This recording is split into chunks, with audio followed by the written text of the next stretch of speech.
नमस्कार, शिक्षालय में आप सभी का बेहद स्वागत है। मेरा नाम है रेणु यादव। आज का टॉपिक भी बाकी के टॉपिक्स की तरह थोड़ा सा बेसिक कॉन्सेप्ट और थोड़े से क्वेश्चंस पर आधारित है। सवाल है कि फास्फोरस एक मेटल है या एक नॉन मेटल है। सवाल है कि अगर ये नॉन मेटल है तो क्या इसका ऑक्टेट कंप्लीट है, और अगर इसका ऑक्टेट कंप्लीट नहीं है तो ये ऑक्टेट कंप्लीट कैसे करता है, और अगर इसका ऑक्टेट कंप्लीट हो जाता है तो ये कौन से नोबल गैस को रिजेंबल करता है। इन सारे सवालों के जवाब आज के लेक्चर में आप पाएंगे। ध्यान से सुनिए। फास्फोरस, जिसको हम P से सिंबलाइज करते हैं, इसका एटॉमिक नंबर होता है 15। हम अपने लेक्चर्स में अक्सर आपको बताते हैं कि अगर आपको किसी भी एलिमेंट का एटॉमिक नंबर पता होता है तो आप बहुत ईजिली सारे सवाल जो मैंने लेक्चर की शुरुआत में आपके सामने रखे उन सभी का जवाब दे सकते हैं। मैं आपको लेक्चर में आगे बढ़ने से पहले ये बताना चाहती हूँ कि एलिमेंट्स का मतलब होता है metals, non metals, noble gases, सारे मेटलॉइड सब एलिमेंट्स कहलाए जाते हैं। लेकिन एलिमेंट्स में भी मेटल्स अलग होते हैं, नॉन मेटल्स अलग होते हैं, इनर्ट गैसेस अलग होते हैं, हेलोजेंस, इन सब की प्रॉपर्टीज, मेटलॉइड्स की सबकी प्रॉपर्टीज अलग होती है। आज का जो हमारा सवाल है वो आपका कौन से टॉपिक से संबंधित है, आप लेक्चर के बाद में मुझे कमेंट करके भी बता सकते हैं। अब ये समझिए कि जब तक ये एलिमेंट इलेक्ट्रॉन्स के लेन देन में पार्टिसिपेशन नहीं करता है तब तक हम इसको एलिमेंट और अदरवाइज हम इसको एटम नाम से भी पुकार सकते हैं। ठीक है, तो फास्फोरस जिसका एटॉमिक नंबर 15 है, उसका एटॉमिक नंबर को हम Z से सिंबलाइज करते हैं। याद रखिए, एटॉमिक नंबर को हम Z से सिंबलाइज करते हैं। एटॉमिक नंबर 15, इसका मतलब ये हुआ कॉन्फ़िगरेशन हो गया 285। ठीक है ना, आपको पता ही है कि कॉन्फ़िगरेशन जब कभी भी आप लिखते हैं तो इसका मतलब आपने K, L, M, N इस तरीके से शेल्स का इस्तेमाल करते हैं। मेरे पास 15 एटॉमिक नंबर था, इसलिए M शेल में मेरे पास 5 इलेक्ट्रॉन आते हैं, यानी कि कुल मिला के 3 शेल्स हैं और तीनों शेल्स में इलेक्ट्रॉन्स बट गए हैं। लेकिन M शेल में 5 इलेक्ट्रॉन आते हैं। M शेल की मैक्सिमम कैपेसिटी 18 इलेक्ट्रॉन की होती है, लेकिन किसी भी एटम को स्टेबिलिटी गेन करने के लिए M शेल में 8 इलेक्ट्रॉन्स चाहिए होते हैं, यानी मिनिमम कैपेसिटी 8 इलेक्ट्रॉन की होती है।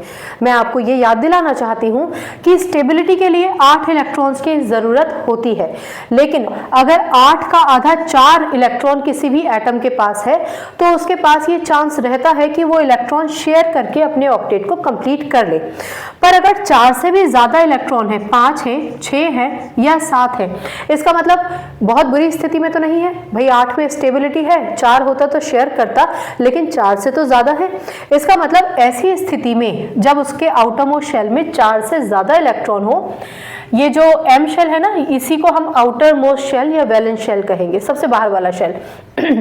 तो आउटर मोस्ट शेल में अगर 4 से ज्यादा इलेक्ट्रॉन होते हैं तो जितने इलेक्ट्रॉन्स ऑक्टेट कंप्लीट करने के लिए चाहिए उतने इलेक्ट्रॉन्स ये एटम किसी से ले लेता है। किससे लेगा अभी वो इंपॉर्टेंट नहीं है। अब क्योंकि फास्फोरस के केस में 5 इलेक्ट्रॉन हैं आउटर मोस्ट शेल में, होने कितने चाहिए? 8। इसका मतलब ये हो गया कि इसके पास 3 इलेक्ट्रॉन की कमी है। कहने का मतलब फास्फोरस 3 इलेक्ट्रॉन किसी से लेगा अपना ऑक्टेट कंप्लीट करने के लिए। इसका मतलब अब आप ये समझिए यहाँ पर बहुत आराम से कि फास्फोरस 3 इलेक्ट्रॉन ले रहा है।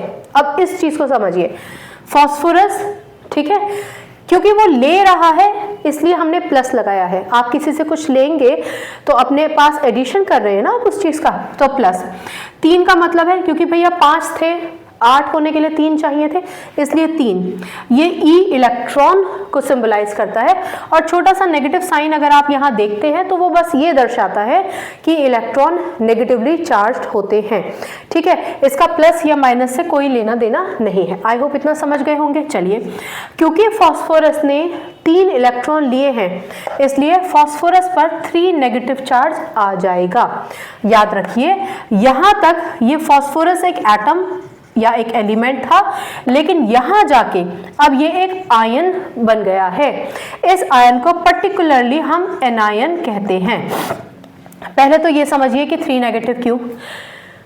आपने अक्सर ये नोटिस किया होगा अपने जीवन में कि अगर हम किसी से कुछ लेते हैं तो हम एक नेगेटिविटी महसूस करते हैं। नेगेटिविटी, गलत नेगेटिविटी नहीं, हमें ऐसा लगता है कि हमने किसी से फेवर लिया है तो एक डेप्थ सा महसूस करते हैं ना, कर्ज जैसा महसूस करते हैं, या कर्ज अगर बहुत भारी शब्द हो गया है तो हम कहीं ना कहीं ये फील करते हैं कि इन्होंने हम पर फेवर किया है तो कभी मौका मिलेगा तो हम भी फेवर करेंगे या रेसिप्रोकेट करेंगे, राइट। तो आप थोड़ा सा नेगेटिव महसूस करते हैं। अब आप नेगेटिविटी समझ गए होंगे ना, नेगेटिविटी वाला नेगेटिव नहीं, नेगेटिव वाला नेगेटिव, ठीक है, केमिस्ट्री वाला नेगेटिव। तो क्योंकि 3 इलेक्ट्रॉन लिए थे इसलिए इस पर 3 नेगेटिव चार्ज आएगा। कोई भी एटम कितने इलेक्ट्रॉन्स लेता है खुद को स्टेबल करने के लिए, उतने ही उस पर नेगेटिव चार्ज आते हैं। फास्फोरस ने 3 इलेक्ट्रॉन लिए इसलिए उस पर 3 नेगेटिव चार्ज आए। याद रखिए, अगर किसी भी एलिमेंट पर या एटम पर इलेक्ट्रॉन लेने के बाद नेगेटिव चार्ज आते हैं तो हम उसको पर्टिकुलरली एनायन कहते हैं। जनरली हम उसको आयन कहते हैं। जैसे कि इस देश के जितने भी बच्चे, इस दुनिया के जितने भी बच्चे स्कूल कॉलेज जाते हैं वो जनरली स्टूडेंट्स कहलाए जाते हैं।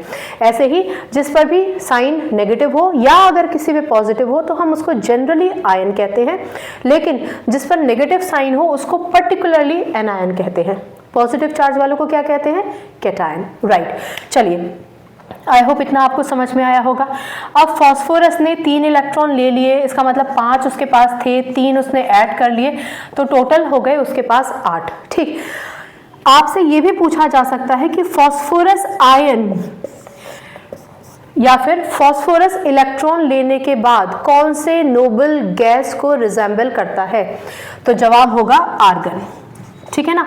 आर्गन का एटॉमिक नंबर होता है 18। ठीक, अब ये सवाल आपसे क्यों पूछा जाएगा? क्योंकि कोई भी एटम, भले ही वो मेटल हो या नॉन मेटल हो, किसी भी कैटेगरी का हो, वो चाहता है, नॉन मेटलॉइड हो, हेलोजन हो, कोई भी हो, सब के सब चाहते हैं कि वो 18वें ग्रुप में बैठे हुए नोबल गैसेस, जिसमें से कुछ नाम हीलियम, नियन, आर्गन, क्रिप्टन है, इनके जैसे हो जाए। क्योंकि जितने भी नोबल गैसेस होते हैं उन सब के आउटर मोस्ट शेल कंप्लीट होते हैं। अगर उनके पास K शेल है तो वो कंप्लीट है, L शेल है तो वो कंप्लीट है, M शेल है तो वो कंप्लीट है। इसका मतलब इन सब के आउटर मोस्ट शेल कंप्लीट होते हैं और हर एक एटम, हर एक एलिमेंट चाहता है कि वो 18वें ग्रुप में बैठे इन एलिमेंट्स के जैसे ही खुद ब खुद स्टेबल हो जाए। खुद ब खुद तो नहीं हो सकते, इलेक्ट्रॉन लेना या देना पड़ेगा। इसलिए अक्सर ये पूछ लिया जाता है कि इलेक्ट्रॉन लेने के बाद जो आयन बना है वो किसको रिजेंबल करता है, या फिर इलेक्ट्रॉन लेने के बाद ये एलिमेंट किसको रिजेंबल करता है? तो नोबल गैस को रिजेंबल करेगा। अब क्योंकि फास्फोरस के पास टोटल काउंट ऑफ इलेक्ट्रॉन 18 हो गए हैं, इसलिए आर्गन को रिजेंबल करेगा, क्योंकि आर्गन का एटॉमिक नंबर भी 18 होता है। इतना क्लियर हो गया? चलिए, कैसे पता करें कि फास्फोरस एक मेटल है या एक नॉन मेटल है? देखिए, जितने भी नॉन मेटल्स होते हैं सब के पास इलेक्ट्रॉन्स की शॉर्टेज होती है। इसका मतलब सब इलेक्ट्रॉन ले लेकर ही अपने आउटर मोस्ट शेल को कंप्लीट करते हैं। मैं किसी एक्सेप्शन की बात नहीं कर रही हूँ। Normally non metals electrons accept ही करते हैं। क्योंकि वो इलेक्ट्रॉन्स एक्सेप्ट करते हैं और नॉन मेटल्स ही एक्सेप्ट करते हैं, तो अगर आप किसी पे शॉर्टेज ऑफ इलेक्ट्रॉन देखें आउटर मोस्ट शेल में तो आप समझ जाइए नॉन मेटल है। ठीक है, नॉन मेटल्स इलेक्ट्रॉन एक्सेप्ट करेंगे, इसका मतलब डेफिनेटली वो एनायन ही बनाएंगे। क्लियर हो गई बात?